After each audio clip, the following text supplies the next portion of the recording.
भाई लोग नमस्कार। जी हाँ दोस्तों, खेसारी लाल यादव जी के काफ़ी ज़बरदस्त लेवल का गाना आप लोग के बीच में रिलीज़ होने वाला है। तो गाइज उसी गाने के बारे में आज की वीडियो में बात करेंगे। तो कब रिलीज होगा तो वीडियो को लास्ट तक देखिए। या उससे पहले एक चैनल को सब्सक्राइब और वीडियो को लाइक कर दीजिए।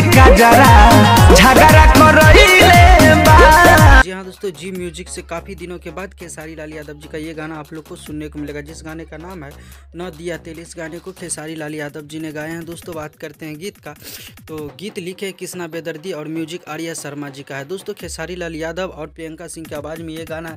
कल सुबह में आप लोग जी म्यूजिक के भोजपुरी चैनल से 6:30 में इस गाने को सुनेंगे। दोस्तों इसी तरह का अपडेट पाना चाहते हैं तो चैनल को सब्सक्राइब और वीडियो को लाइक कर दीजिए। मिलते हैं नए वीडियो के साथ, तब तक के लिए बाय।